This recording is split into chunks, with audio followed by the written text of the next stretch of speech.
السلام عليكم ورحمة الله وبركاته. الحمد لله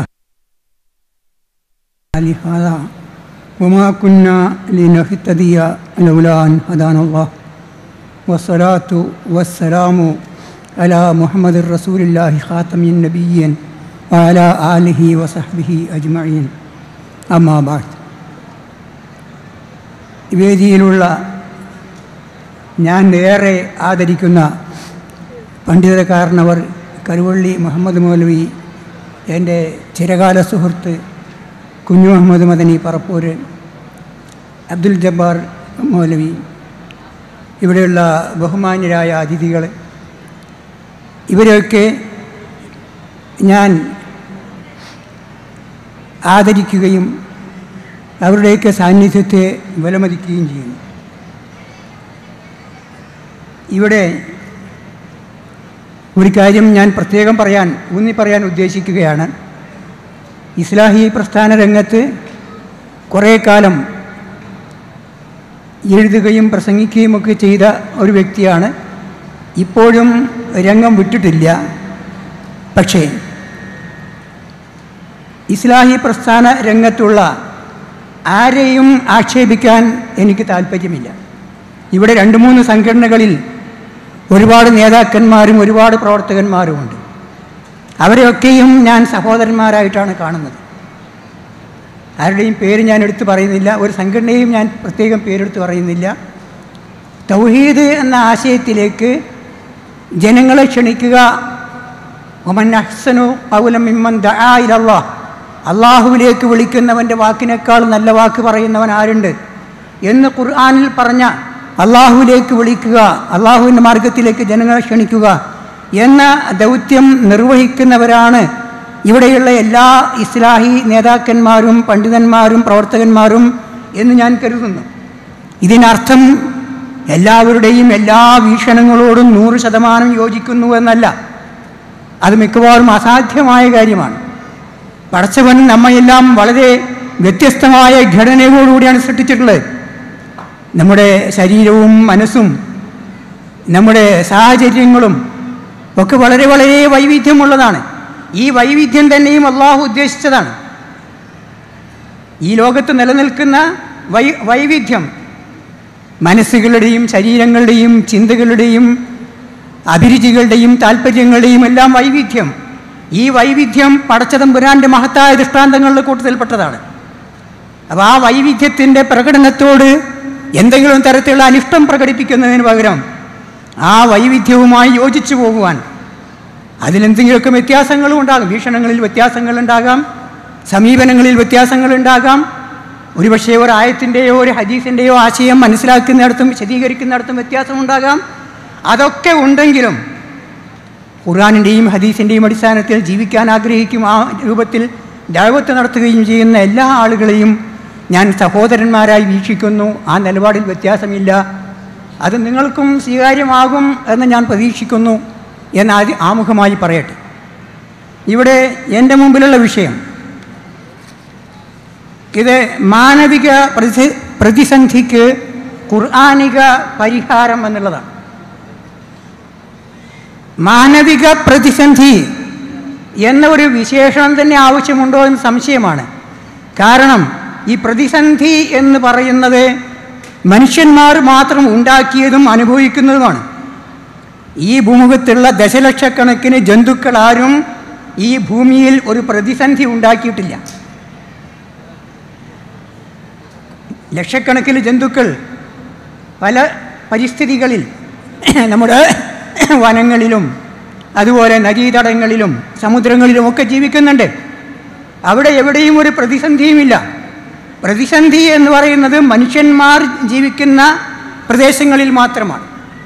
രാഷ്ട്രങ്ങളിൽ, സമൂഹങ്ങളിൽ, അതുപോലെ കുടുംബങ്ങളിൽ, അങ്ങനെ മനുഷ്യൻ്റെ വ്യവഹാരത്തിൻ്റെ വൈവിധ്യമാർന്ന രംഗങ്ങൾ ഏതൊക്കെയാണോ അവിടെയൊക്കെയാണ് ഈ പ്രതിസന്ധി എന്ന് പറയുന്ന കാര്യം നിലനിൽക്കുന്നത്. ഈ പ്രതിസന്ധിക്കുള്ള ഏറ്റവും പ്രധാനപ്പെട്ട കാരണം എന്താണ്? ആ കാരണം മനുഷ്യൻ സ്വയം മനസ്സിലാക്കുന്നതിൽ പരാജയപ്പെടുന്നു എന്നതും മനുഷ്യൻ തനിക്ക് ചുറ്റുമുള്ള പ്രപഞ്ചത്തെ മനസ്സിലാക്കുന്നതിൽ പരാജയപ്പെടുന്നു എന്നതും തന്നെ സൃഷ്ടിച്ച് പരിപാലിച്ചു കൊണ്ടിരിക്കുന്ന അങ്ങേയറ്റത്തെ കാരുണ്യവും സ്നേഹവുമുള്ള രക്ഷിതാവിനെ മനസ്സിലാക്കുന്നതിൽ പരാജയപ്പെടുന്നു എന്നതുമാണ്. സ്വന്തത്തെ യഥോചിതം വിലയിരുത്തുന്നതിൽ, തനിക്ക് ചുറ്റുമുള്ള പ്രപഞ്ചത്തെ യഥോചിതം വിലയിരുത്തുന്നതിൽ, തന്നെ സൃഷ്ടിച്ച് പരിപാലിക്കുന്ന പ്രപഞ്ചനാഥനെ യഥോചിതം വിലയിരുത്തുന്നതിൽ മനുഷ്യൻ പരാജയപ്പെടുന്നു എന്നിടത്തു നിന്നാണ് യഥാർത്ഥത്തിൽ പ്രതിസന്ധികളെല്ലാം ഉത്ഭവിക്കുന്നത്. എല്ലാ പ്രതിസന്ധികൾക്കുമുള്ള ആത്യന്തികമായ പരിഹാരം ഈ കണ്ടെത്തലാണ്. മനുഷ്യൻ മനുഷ്യനെ കണ്ടെത്തണം, മനുഷ്യൻ പ്രപഞ്ചത്തെ കണ്ടെത്തണം, മനുഷ്യൻ സൃഷ്ടാവിനെ കണ്ടെത്തണം. മൻ അറഫ റബ്ബഹു ഫഖദ് അറഫ നഫ്സഹു എന്നും മൻ അറഫ നഫ്സഹു ഫഖദ് അറഫ റബ്ബഹു എന്നുമൊക്കെ പല പണ്ഡിതന്മാരും രേഖപ്പെടുത്തിയിട്ടുണ്ട്. ഒരാൾ തന്നെ മനസ്സിലാക്കിയാൽ തൻ്റെ അസ്തിത്വത്തിൻ്റെ വിവിധ മാനങ്ങൾ, മനുഷ്യ ജീവിതത്തിലെ കോടാനുകോടി കോശങ്ങൾ, അതിസൂക്ഷ്മമായ അവയവങ്ങൾ, മനുഷ്യ മനസ്സിൻ്റെ അത്ഭുതാവഹമായ അവസ്ഥാവിശേഷങ്ങൾ, ഇതൊക്കെ സൂക്ഷ്മമായി വിലയിരുത്തിയാൽ റബ്ബിനെ കണ്ടെത്താൻ ഒരു പ്രയാസവുമില്ല. വിശുദ്ധ ഖുർആനിൽ മനുഷ്യൻ അല്ലാഹു ചെയ്തു കൊടുത്ത അപാരമായ അനുഗ്രഹങ്ങളെ സംബന്ധിച്ച് പറഞ്ഞിട്ടുണ്ട്. നിങ്ങൾക്കൊക്കെ അറിയാവുന്നതാണ്. ഞാൻ അത് വിശദീകരിക്കാൻ ഏറെ സമയം വിനിയോഗിക്കേണ്ട ആവശ്യമില്ല. മനുഷ്യപുത്രന്മാരെ നാം ആദരിച്ചിരിക്കുന്നു പറഞ്ഞു. പടച്ച തമ്പുരാൻ സൃഷ്ടികളായ മനുഷ്യരെ ആദരിച്ചിരിക്കുന്നു. ലഖദ് കറംനാ ബനി ആദമ, ആദം സന്തതികളെ നാം ആദരിച്ചിരിക്കുന്നു. പിന്നെ പറയുന്നത് കരയിലും കടലിലും അവർക്ക് വാഹനം ഒരുക്കിയിരിക്കുന്നു എന്നാണ്. വഹമൽനാഹും ഫിൽ ബർരി വൽ ബഹർ. അതുപോലെ മനുഷ്യർക്ക് സൗന്ദര്യത്തിന് വേണ്ടിയും തണുപ്പിൽ നിന്നും ചൂടിൽ നിന്നും രക്ഷപ്പെടാൻ വേണ്ടിയുമൊക്കെയുള്ള വസ്ത്രങ്ങൾ അല്ലാഹു നൽകിയതിനെ സംബന്ധിച്ച് പറയുന്നുണ്ട്. മനുഷ്യനല്ലാത്ത ഒരു ജന്തുവും വസ്ത്രം ധരിച്ചിട്ടില്ല, വസ്ത്രം നിർമ്മിച്ചിട്ടില്ല. മനുഷ്യൻ്റെ മാത്രം പ്രത്യേകതയാണ്. മനുഷ്യന് മാത്രം പടച്ച തമ്പുരാൻ അക്ഷരവിദ്യ നൽകിയത് ഖുർആനിൽ പറഞ്ഞിട്ടുണ്ട്. വിശുദ്ധ ഖുർആനിൽ ഏറ്റവും ആദ്യമായി അവതരിച്ച സൂറത്തുൽ അലഖിൽ ഇഖ്റ വറബ്ബുക്കൽ അക്രമുല്ലദീ അല്ലമ ബിൽ ഖലം അല്ലമൽ ഇൻസാന മാ ലം യഅലം. വായിക്കുക, നിന്റെ രക്ഷിതാവ് ഏറ്റവും വലിയ ഔദാര്യവാനാകുന്നു. അല്ലദീ അല്ലമ ബിൽ ഖലം, അവൻ പേന ഉപയോഗിച്ച് അറിവ് രേഖപ്പെടുത്താൻ പഠിപ്പിച്ചു. അല്ലമൽ ബിൽ ഖലം അല്ലമൽ ഇൻസാന മാ ലം യഅലം. പേന മുഖേന പഠിപ്പിച്ചു, മനുഷ്യനെ അറിയാൻ കഴിയാത്ത അറിവുകൾ നൽകി. മനുഷ്യനല്ലാത്ത ഒരു ജന്തുവും ഈ കാലം വരെ എഴുതിയിട്ടില്ല. എഴുതുക എന്ന പണി മനുഷ്യൻ മാത്രമേ ചെയ്തിട്ടുള്ളൂ. അതുപോലെ ഖലഖൽ ഇൻസാന അല്ലമഹുൽ ബയാൻ, അല്ലാഹു മനുഷ്യനെ സൃഷ്ടിച്ചു, മനുഷ്യന് ബയാൻ പഠിപ്പിച്ചു.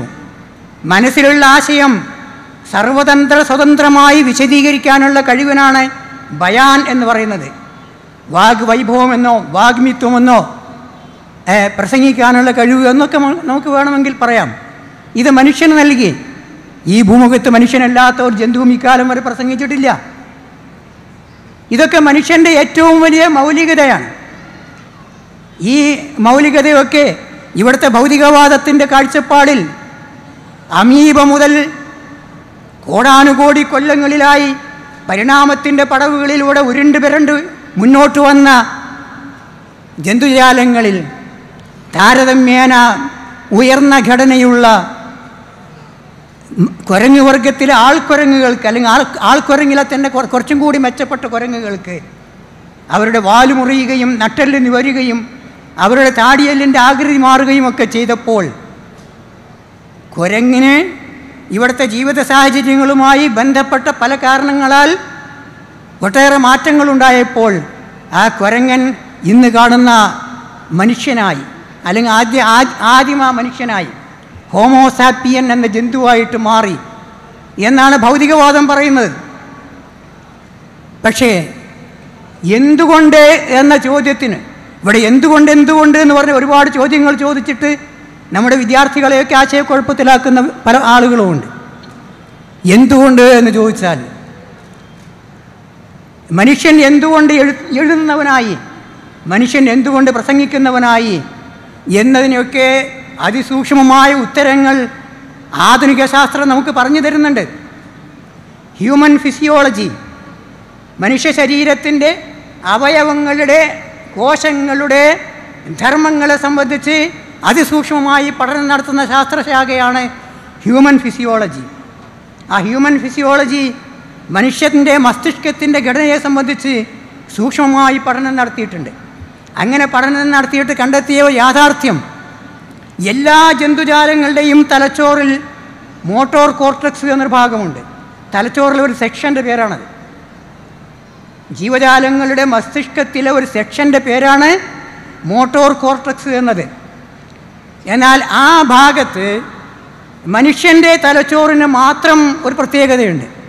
അതെന്താണെന്ന് വെച്ചാൽ, ഈ മോട്ടോർ കോർട്ടക്സ് എന്ന് പറയുന്നത് ശരീരത്തിലെ അവയവങ്ങളുടെ ചലനത്തെ നിയന്ത്രിക്കുന്നതിന് വേണ്ടിയുള്ള തലച്ചോറിലെ ന്യൂറോണുകളുടെ സമുച്ചയത്തിനാണ് മോട്ടോർ കോർട്ടക്സ് എന്ന് പറയുന്നത്. ആ ഭാഗത്ത് മറ്റു ജന്തുജാലങ്ങളുടെ തലച്ചോറിൽ നിന്ന് വ്യത്യസ്തമായിട്ടുള്ള ഒരു പ്രത്യേകത എന്താണെന്ന് വെച്ചാൽ, അത് മനുഷ്യൻ്റെ വിരൽ തുമ്പുകളെ നിയന്ത്രിക്കുന്നതിന് വേണ്ടിയാണ് ആനുപാതികമായി വളരെ കൂടുതൽ ന്യൂറോണുകൾ നീക്കി വച്ചിട്ടുള്ളത്. വിരൽ തുമ്പുകൾ എന്ന് പറഞ്ഞാൽ വളരെ ചെറിയ ഭാഗമാണ്. വളരെ ചെറിയ ഭാഗമാണെങ്കിലും ഈ വിരൽ തുമ്പുകൾ എന്ന് പറയുന്ന ഭാഗത്തെ നിയന്ത്രിക്കുന്നതിന് വേണ്ടിയാണ് മോട്ടോർ കോർട്ടക്സിൽ ആനുപാതികമായി കൂടുതൽ ന്യൂറോണുകൾ നീക്കി വച്ചിട്ടുള്ളത്. അത് കഴിഞ്ഞാൽ ആനുപാതിക ഘടനയിൽ നിന്ന് വ്യത്യസ്തമായിട്ട് കൂടുതൽ ന്യൂറോണുകൾ മാറ്റിവെച്ചിട്ടുള്ളത് മനുഷ്യൻ്റെ ചുണ്ടും നാവും അടങ്ങുന്ന ഭാഗത്തെ നിയന്ത്രിക്കുന്നതിന് വേണ്ടിയാണ്. വിരൽത്തുമ്പുമായി ബന്ധപ്പെട്ടതാണ് അക്ഷരങ്ങളുടെ, ലിപിയുടെ, യുഗങ്ങളിലൂടെയുള്ള വൈജ്ഞാനികമായ അഭിവൃദ്ധിയുടെ, വൈജ്ഞാനിക വികാസത്തിൻ്റെ പ്രക്രിയകളൊക്കെ നടന്നത്. ആയിരക്കണക്കിന് ഭാഷകളിലെ ലക്ഷക്കണക്കിന് ലിപികൾ, അത് പല പല രൂപത്തിൽ.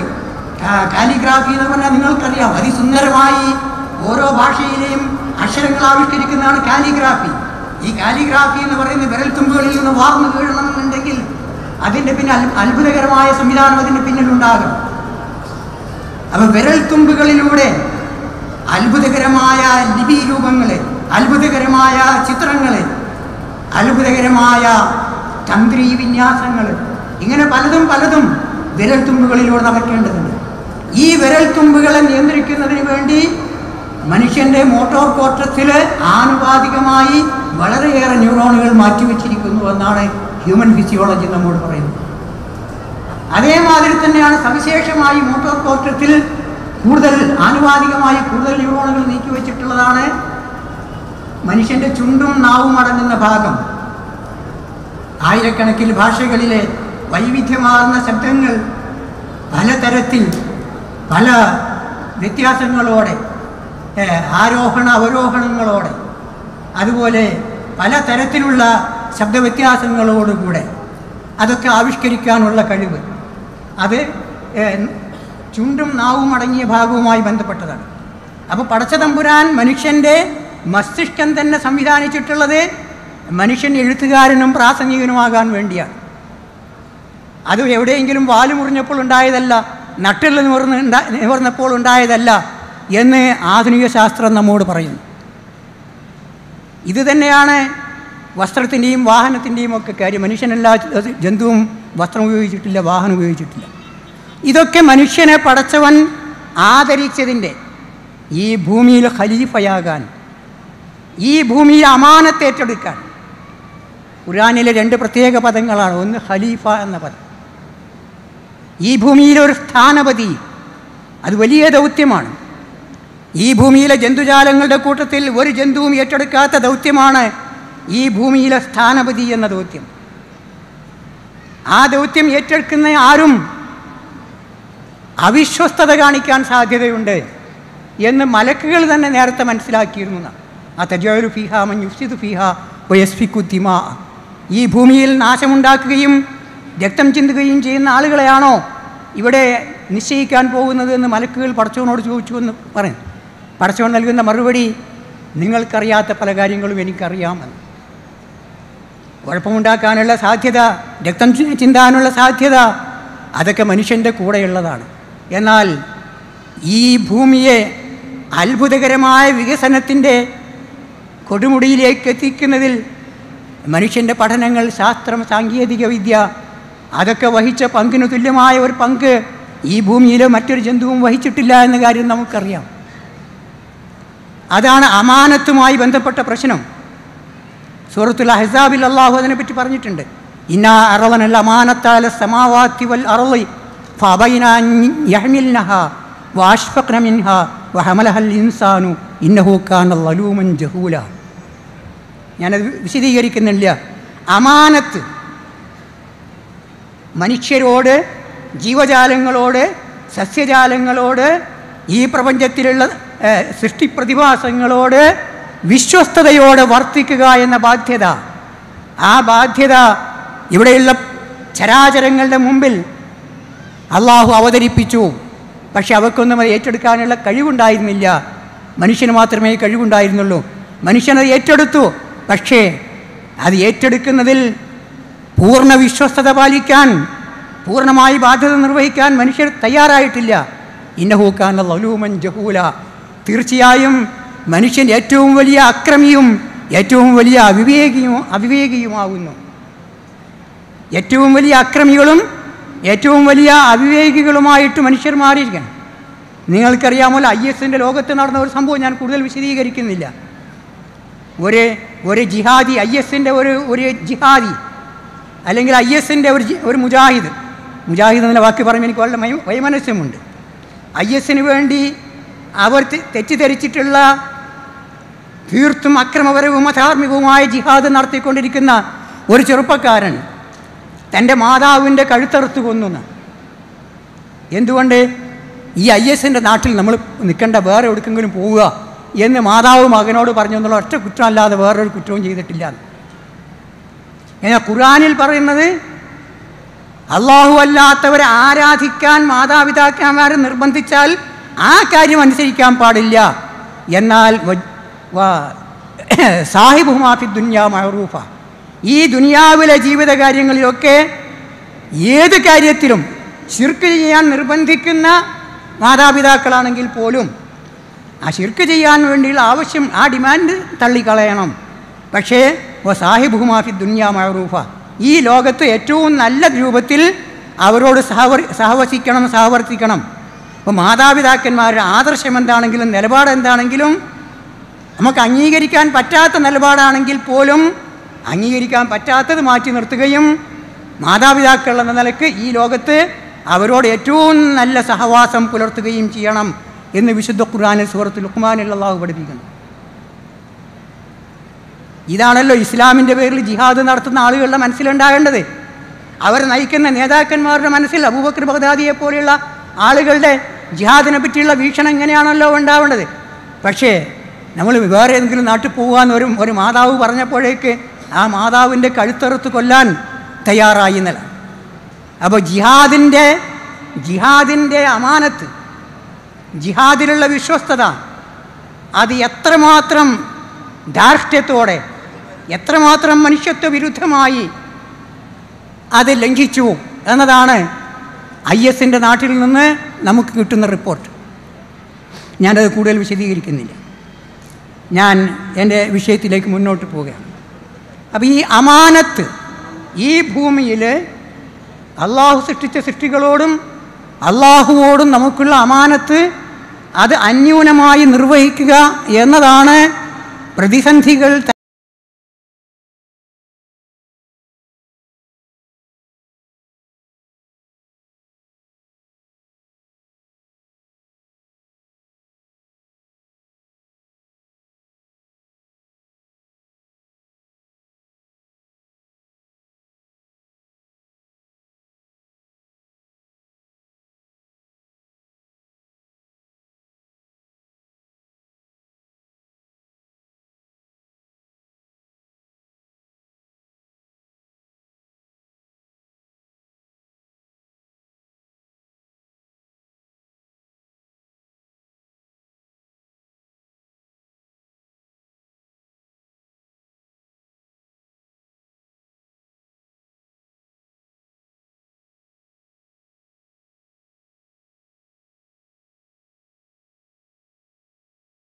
ദാറുൽ ആഖിറ, പരലോകമാകുന്ന ആ ഭവനം അല്ലെങ്കിൽ ആ ലോകം നാം നൽകുക എന്ന്. അപ്പോൾ വലിയവനാകണം എന്ന് ആഗ്രഹിക്കുന്നവർക്ക് പടച്ചവൻ പരലോകം നൽകുകയില്ല എന്നാണ് ഈ ഹദീസിൽ നിന്ന് ഈ ആയത്തിൽ നിന്ന് നമുക്ക് മനസ്സിലാക്കാവുന്നത്. അപ്പോൾ ഏറ്റവും പ്രധാനപ്പെട്ടത് സമത്വത്തിൻ്റെയാണ്. മുസ്ലിങ്ങൾ ഇവിടെ നമ്മൾ അഭിമാനപൂർവ്വം പറയാറുണ്ട്, ഇസ്ലാമാണ് ഒരുപാട് ജാതികൾക്ക് പുറംപോക്കിൽ മനുഷ്യരെ തള്ളുന്ന അവസ്ഥയുടെ അതിൻ്റെയൊക്കെ ലോകത്ത് ഈ ഇന്ത്യ രാജ്യത്ത് മനുഷ്യ സമത്വം എന്താണെന്ന് കാണിച്ചു കൊടുത്തത് മുസ്ലിങ്ങളാണ് എന്ന് അഭിമാനപൂർവ്വം പറയാറുണ്ട്. പക്ഷേ ബാർബർമാരെ നമുക്ക് തികച്ചും സമന്മാരായി കണക്കാക്കാൻ നമ്മളൊക്കെ മാനസികമായി തയ്യാറായിട്ടുണ്ടോ? നമുക്ക് വേണ്ടി നല്ല രുചിയുള്ള മത്സ്യം പിടിച്ചു കൊണ്ടുവരുന്ന മത്സ്യത്തൊഴിലാളികളെ നമ്മളെപ്പോലെ തന്നെ സമത്വമുള്ള സർവസമമായ സ്ഥാനമുള്ളവരായി കണക്കാക്കാൻ നാം തയ്യാറുണ്ടോ? അതുപോലെ പല പേരുകളുള്ള ആളുകളുണ്ട്. ഞാൻ പേരുകളൊന്നും പറയുന്നില്ല. മുസ്ലിങ്ങളുടെ കൂട്ടത്തിൽ തന്നെ ഒരുപാട് പേരുകളുള്ള ആളുകളുണ്ട്. റാവുത്തർമാർ, അതുപോലെ ലബ്ബമാർ, നഹാമാർ, കേയിമാർ, തങ്ങന്മാർ, അങ്ങനെയൊക്കെ ഒരുപാട് വിഭാഗങ്ങൾ. ആ ആളുകളൊക്കെ ഞങ്ങൾ ഈ നാട്ടിലെ മുസ്ലിം സഹോദരന്മാർക്ക് ബാർബർമാരും മത്സ്യത്തൊഴിലാളികളും അടക്കമുള്ള മുസ്ലിം സഹോദരന്മാർക്ക് ഞങ്ങൾക്ക് തുല്യമായ സ്ഥാനം കൽപ്പിച്ച് നൽകുന്നു എന്ന് മനസാ വാചാ കർമ്മണ അംഗീകരിക്കാൻ നാം തയ്യാറുണ്ടോ എന്നുള്ളത് നമ്മൾ ഓരോരുത്തരും നമ്മുടെ മനസാക്ഷിയോട് ചോദിക്കേണ്ട ചോദ്യമാണ്. പക്ഷേ ഇല്ല എന്ന് മറ്റവർ പറയുമ്പോൾ ദേഷ്യപ്പെട്ടിട്ട് കാര്യമില്ല. മുസ്ലിം സമൂഹത്തിലും ഒരുപാട് ജാതികളുണ്ട് എന്ന് ഇടമറവിനെ പോലെയുള്ള ആളുകൾ പറയുമ്പോൾ നമ്മൾ ദേഷ്യപ്പെട്ടിട്ട് കാര്യമില്ല. ഇസ്ലാമിൽ ഉണ്ടാകാൻ പാടില്ലാത്തതാണത്. മുസ്ലിം സമൂഹത്തിൽ ഉണ്ടാകാൻ പാടില്ലാത്തതാണ് ഈ ഉച്ചനീചത്വങ്ങൾ. അത് നിലനിർത്തിക്കൊണ്ട് ഇസ്ലാമിൻ്റെ മൗലികത ലോകത്തോട് ആത്മാർത്ഥതയോടെ തുറന്നു പറയാൻ നമുക്ക് അവകാശമില്ല എന്നുള്ള യാഥാർത്ഥ്യം. അതുപോലെ സ്വാതന്ത്ര്യത്തിൻ്റെ വിഷയം, സ്വാതന്ത്ര്യത്തിൻ്റെ കാര്യം നാം പ്രത്യേകം മനസ്സിലാക്കണം. വിശുദ്ധ ഖുർആനിൽ ഒരു സംശയത്തിനും ഇടയില്ലാത്ത വിധത്തിൽ പറഞ്ഞ കാര്യമാണ് ലാ ഇക്റാഹ ഫിദ്ദീൻ. ദീനിൻ്റെ കാര്യത്തിൽ നിർബന്ധം പ്രയോഗിക്കുക, ബലം പ്രയോഗിക്കുക എന്നൊരു കാര്യമേ ഉണ്ടാകാൻ പാടില്ല. അഫ അന്ത തുക്രിഹുൻ നാസ ഹത്താ യകൂനു മുഅ്മിനീൻ. ജനങ്ങൾ വിശ്വാസികളാകാൻ വേണ്ടി നീ ജനങ്ങളുടെ മേൽ നിർബന്ധം ചെലുത്തുകയാണോ? നിർബന്ധം ചെലുത്തുകയാണെങ്കിൽ അത് പാടില്ലാത്ത കാര്യമാണ് എന്ന് മുഹമ്മദ് മുസ്തഫ സല്ലല്ലാഹു അലൈഹി വസല്ലമയോട് അള്ളാഹു പറഞ്ഞു. അപ്പോൾ ഒരു വിധത്തിലുള്ള നിർബന്ധം ചെലുത്തലും ഒരു വിധത്തിലുള്ള അടിച്ചേൽപ്പിക്കലും അടിമത്വവും അതൊന്നും ഇസ്ലാമിൽ പാടില്ല. അടിമത്വത്തെ സംബന്ധിച്ച് പറയുമ്പോൾ ഇവിടെ നേരത്തെ വിശദീകരിക്കപ്പെട്ടു, ഞാൻ അതിൻ്റെ സൂക്ഷ്മതലത്തിലേക്ക് കടക്കാൻ ഉദ്ദേശിക്കുന്നില്ല. നിങ്ങൾക്കെങ്ങനെയാണ് മനുഷ്യന്മാരെ അടിമകളാക്കാൻ അവകാശമുണ്ടായത്? അവരുടെ ഉമ്മമാർ സ്വതന്ത്ര പൗരന്മാരായിട്ടാണല്ലോ അവർക്ക് ജന്മം നൽകിയത് എന്നാണ് ഇസ്ലാമിൻ്റെ ഖലീഫ ചോദിച്ചത്. അവരുടെ ഉമ്മമാർ സ്വാതന്ത്ര്യമുള്ള ഈ ഭൂമിയിൽ പറന്നു വീഴുന്ന ഓരോ മനുഷ്യക്കുഞ്ഞും അള്ളാഹുവിൻ്റെ സ്വാതന്ത്ര്യമുള്ള സൃഷ്ടിയാണ്. അങ്ങനെ അള്ളാഹു ജന്മം നൽകിയ മനുഷ്യനെ അടിമയാക്കാൻ നിങ്ങൾക്ക് എങ്ങനെയാണ് അവകാശം കിട്ടിയത് എന്ന് ചോദിച്ചിട്ടുണ്ട്. അപ്പോൾ അതുകൊണ്ട് സ്വാതന്ത്ര്യത്തിന് വിരുദ്ധമായ വിശ്വസിക്കാനും അവിശ്വസിക്കാനും ഒന്നിലേറെ ദൈവങ്ങൾ ആരാധിക്കാനും ദൈവത്തെ തന്നെ തള്ളിപ്പറയാനും അതിനൊക്കെയുള്ള സ്വാതന്ത്ര്യം ഖുർആൻ നമുക്ക് അനുഭവിച്ച് തരുന്നുണ്ട്. സ്വാതന്ത്ര്യം അനുഭവിച്ച് തരുന്നുണ്ട് എന്ന് പറഞ്ഞാൽ ആ മാർഗത്തിൽ കൂടിയൊക്കെ പോയാൽ സ്വർഗത്തിലെത്തുമെന്നുള്ളതല്ല. ഈ ഭൂമിയിൽ അള്ളാഹുവെ ധിക്കരിക്കാനും അള്ളാഹുവെ തള്ളിപ്പറയാനും ഒക്കെയുള്ള സ്വാതന്ത്ര്യം നൽകിയിട്ടുണ്ട്. ഫമൻ ഷാ ഫൽയൂമിൻ വമൻ ഷാ ഫൽയക്ഫർ. വിശ്വസിക്കാൻ ഉദ്ദേശിക്കുന്നവന് വിശ്വസിക്കാം, നിഷേധിക്കാൻ ഉദ്ദേശിക്കുന്നവന് നിഷേധിക്കാം. അപ്പോൾ ഈ തരത്തിലുള്ള സ്വാതന്ത്ര്യം, അതുപോലെ ഖുർആൻ അംഗീകരിക്കുന്ന ഒരുപാട് മനുഷ്യാവകാശങ്ങളുണ്ട്. മനുഷ്യാവകാശങ്ങൾ, കുട്ടികളുടെ അവകാശങ്ങൾ, മുതിർന്നവരുടെ അവകാശങ്ങൾ, സ്ത്രീകളുടെ അവകാശങ്ങൾ, അതുപോലെ ദരിദ്രരുടെ അവകാശങ്ങൾ, സാമ്പത്തികമായ സൗകര്യങ്ങൾ നിഷേധിക്കപ്പെടുന്നവരുടെ അവകാശങ്ങൾ, അങ്ങനെ ഒരുപാട് റൈറ്റ്സ് ഖുർആനിൽ പറഞ്ഞിട്ടുണ്ട്. മുഹമ്മദ് മുസ്തഫ സല്ലല്ലാഹു അലൈഹി വസല്ലമയുടെ ഹജ്ജത്തുൽ വിദായിലെ വിടവാങ്ങൽ പ്രസംഗം തന്നെയും മനുഷ്യാവകാശങ്ങളുടെ മഹാപ്രഖ്യാപനമായിരുന്നു. ഐക്യരാഷ്ട്രസഭ ഒരു മനുഷ്യാവകാശ പ്രഖ്യാപനം നടത്തിയിട്ടുണ്ട്. അതിൻ്റെ 14 നൂറ്റാണ്ടുകൾക്ക് മുമ്പാണ് അറഫാ മൈതാനിയിൽ വെച്ച് പ്രസിദ്ധമായ ഖുത്ബത്തുൽ വിദായിലൂടെ അവകാശങ്ങളുടെ മഹാപ്രമാണം മുഹമ്മദ് നബി സല്ലല്ലാഹു അലൈഹി വസല്ലമയുടെ പ്രസംഗത്തിലൂടെ അവതരിപ്പിച്ചത്. അങ്ങനെയൊക്കെയുള്ള ഒരുപാട് വിഷയങ്ങളുണ്ട്. ഇതൊക്കെയും അമാനത്തുമായിട്ട് ബന്ധപ്പെട്ടതാണ്. ആ അമാനത്തുമായി ബന്ധപ്പെട്ട വിഷയങ്ങളിൽ നമ്മുടെ നിലപാടുകൾ ഖുർആനിന് വിരുദ്ധമായാൽ നമുക്ക് ആളുകളോട് ഖുർആനിനെ സംബന്ധിച്ച് സംസാരിക്കാൻ കഴിയില്ല, അള്ളാഹുവിനെ സംബന്ധിച്ച് സംസാരിക്കാൻ കഴിയില്ല. വസിഅത്ത് റഹ്മത്തി കുല്ല ശൈ, എൻ്റെ കാരുണ്യം സകല വസ്തുക്കളെയും ഉൾക്കൊള്ളാൻ മാത്രം വിശാലമായിരിക്കുന്നു എന്ന് പറഞ്ഞ സമ്പൂർണമായ കാരുണ്യമുള്ള, സമ്പൂർണമായ സ്നേഹമുള്ള പടച്ചതമ്പുരാൻ്റെ ദാസന്മാർ എന്ന നിലയ്ക്ക് മനുഷ്യരോട് നമുക്ക് ആധികാരികമായി സംസാരിക്കാൻ കഴിയണമെന്നുണ്ടെങ്കിൽ ഈ പറയുന്ന മാനുഷികമായ അവകാശങ്ങൾ, ഈ പറയുന്ന അമാനത്തിൻ്റെ വിശ്വസ്തതയുടെ താല്പര്യങ്ങൾ നാം പൂർണ്ണമായും നിറവേറ്റിയേ തീരൂ എന്നുള്ളതാണ് ഏറ്റവും പ്രധാനപ്പെട്ട കാര്യം. പിന്നെ മനുഷ്യർ നേരിടുന്ന പ്രതിസന്ധി തരണം ചെയ്യുന്ന കാര്യത്തിൽ വിശുദ്ധ ഖുർആൻ 2-3 വശങ്ങൾ ഊന്നി പറയുന്നുണ്ട്. ഒന്ന്, മനുഷ്യൻ എന്ന തലത്തിൽ നിന്ന് മൃഗം എന്ന തലത്തിലേക്ക് നീങ്ങി വരാൻ പാടില്ല. മൃഗങ്ങൾ മോശപ്പെട്ടവരല്ല, പടച്ചവൻ ജന്മനാ സഹജമായ കഴിവുകൾ നൽകിയിട്ടുള്ളവരാണ്. മൃഗങ്ങളോട് നമുക്ക് ബാധ്യതയുണ്ട്, ഉത്തരവാദിത്വമുണ്ട്, അമാനത്തുണ്ട്. പക്ഷേ നാം മൃഗങ്ങൾക്ക് സമാനരായിരിക്കേണ്ടവരല്ല. പക്ഷെ ഇവിടുത്തെ ഭൗതികവാദം ആൾക്കുരങ്ങിൻ്റെ അനന്തരവനായി പിറന്ന ഒരു ജന്തുവാണ് മനുഷ്യൻ എന്നാണ്. പരിണാമത്തിൻ്റെ പടവുകളിലൂടെ കടന്നു പോന്നിട്ട് കുരങ്ങ്, അതിനുശേഷം കുറേ കുരങ്ങുകൾ, അങ്ങനെയൊക്കെ വന്നു കൂടിയ ഒരു ജന്തുവാണെന്ന്. ആ ജന്തുവായിട്ട് മനുഷ്യനെ കാണാൻ പാടില്ല. അതാണ് ഏറ്റവും പ്രധാനപ്പെട്ട കാര്യം. ലോകത്താകെ ഇന്ന് നടന്നുകൊണ്ടിരിക്കുന്നത് അപമാനവീകരണം എന്ന കാര്യമാണ്. അപമാനവീകരണം എന്ന് പറഞ്ഞാൽ മനുഷ്യൻ മഹത്വത്തിൽ നിന്ന് താഴോട്ട് തള്ളുന്ന, അധപ്പതിപ്പിക്കുന്ന കാഴ്ചപ്പാടുകൾ. മനുഷ്യനുണ്ടാവേണ്ട മഹത്തായ അവസ്ഥയുണ്ട്. ആ അവസ്ഥയിൽ നിന്ന് മൃഗീയതയിലേക്കോ അതിനേക്കാൾ താഴ്ന്ന കൽ-അൻആമി ബൽഹും അളൽ, നാൽക്കാലികളെ പോലെയോ അതിനേക്കാൾ വഴിതെറ്റിപ്പോയതോ ആയ അവസ്ഥ, ആ അവസ്ഥയിലേക്ക് മനുഷ്യർ അധപ്പതിച്ചു പോകുന്നതിനാണ് അപമാനവീകരണം. ഇംഗ്ലീഷിൽ ഡീഹ്യൂമനൈസേഷൻ എന്നാണ് പറയുന്നത്. ഈ അവസ്ഥ ഇത് മനുഷ്യനൊരു നേട്ടവും ഉണ്ടാക്കില്ല. മനുഷ്യൻ എന്ന നിലക്കുള്ള അവൻ്റെ ഉദാത്തമായ മഹത്തായ ഭാവങ്ങൾ അവൻ നിലനിർത്തുമ്പോൾ മാത്രമേ ഈ ലോകത്ത് അവൻ്റെ ധർമ്മം നിറവേറ്റാൻ കഴിയുള്ളൂ. അപ്പോൾ അതുകൊണ്ട് മനുഷ്യനെ മൃഗത്തെപ്പോലെ അധപ്പതിപ്പിക്കുന്ന ആ തരത്തിലുള്ള ഒരുപാട് കാഴ്ചപ്പാടുകൾ ഇവിടെ ഉണ്ട്.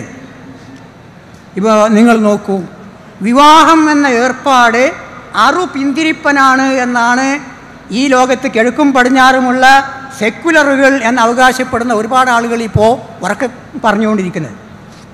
വിവാഹം എന്ന് പറഞ്ഞാൽ അത് മനുഷ്യൻ്റെ ലൈംഗിക സ്വാതന്ത്ര്യത്തെ അപകടപ്പെടുത്തുന്നതാണ്, പലതരത്തിലും പുരുഷന്മാരുടെയും സ്ത്രീകളുടെയും സ്വാതന്ത്ര്യം നിഷേധിക്കുന്നതാണ് എന്നൊക്കെ തുടങ്ങിയിട്ടുള്ള വിവാഹത്തെ സംബന്ധിച്ചും കുടുംബത്തെ സംബന്ധിച്ചൊക്കെയുള്ള ഒരുപാട് പരാതികൾ. ഒരു മലയാളത്തിലെ ഒരു ഗ്രന്ഥകാരൻ കേരളത്തിലെ മുസ്ലിം സ്ത്രീകളുടെ വർത്തമാനകാലത്തെ സംബന്ധിച്ച് എഴുതിയപ്പോൾ അദ്ദേഹം എഴുതിയ ഒരു പ്രധാന ആക്ഷേപം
എന്ന് പറഞ്ഞാൽ അമ്മ മാത്രം മക്കളെ വളർത്തിയാൽ മതി, അച്ഛൻ ആരാണെന്ന് പറയേണ്ട, അച്ഛനോടുള്ള ബാധ്യതകൾ അറിയേണ്ട.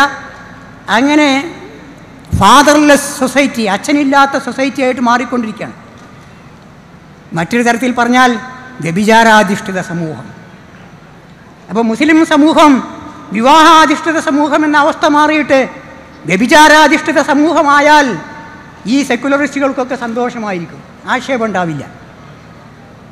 മുസ്ലിം സമൂഹം അവർ പറയുന്ന ലൈംഗിക ന്യൂനപക്ഷത്തിൻ്റെ വഴിയിലേക്ക് നീങ്ങിയാൽ സ്വർഗരതി, സ്വർഗവിവാഹം, അതൊക്കെയാണ് സെക്കുലറിസത്തിൻ്റെ ഉദാത്തമായ ഭാവം എന്ന നിലപാട് സ്വീകരിച്ചുകൊണ്ട് മുസ്ലിം സമൂഹം ആ വഴിക്ക് പോവുകയാണെന്നുണ്ടെങ്കിൽ, സ്വർഗരതിയുടെ, സ്വർഗാനുരാഗത്തിൻ്റെ, സ്വർഗവിവാഹത്തിൻ്റെ വഴിയിലേക്ക് പോവുകയാണെങ്കിൽ ഈ പറയുന്ന ആളുകൾക്കൊന്നും ഒരു ആക്ഷേപം ഉണ്ടാവില്ല.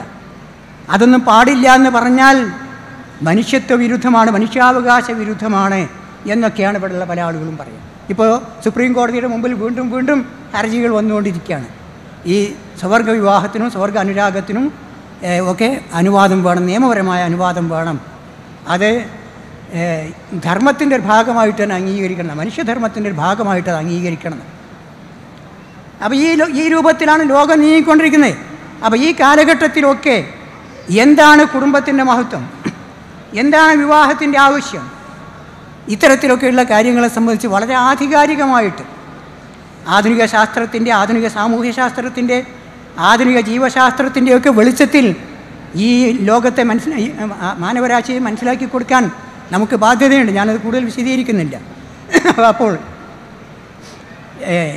ഈ ധർമ്മം, സദാചാരം, ഇപ്പോൾ ആരെങ്കിലും സദാചാരത്തെപ്പറ്റി പറഞ്ഞാൽ അതൊരു ഗുണ്ടായിസമാണെന്നാണ് കേരളത്തിലുള്ള പൊതു നിലപാട്.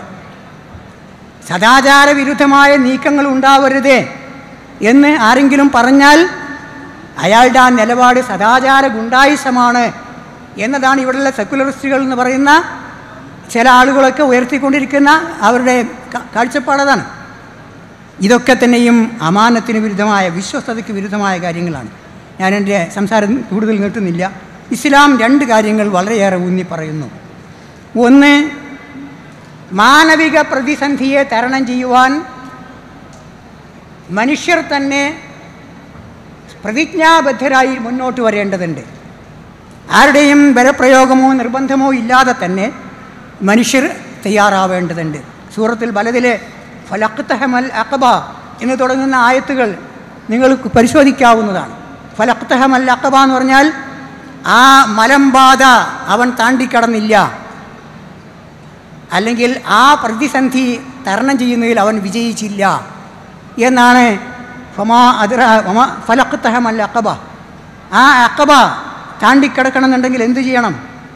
ഒന്ന്, തഹരീറു റഖബ, മനുഷ്യൻ്റെ പെരടിയിൽ അടിച്ചേൽപ്പിച്ചിട്ടുള്ള അന്യായമായ പാരതന്ത്ര്യത്തിൻ്റെ ചങ്ങലകൾ അത് അഴിച്ചു മാറ്റാൻ തയ്യാറാകണം.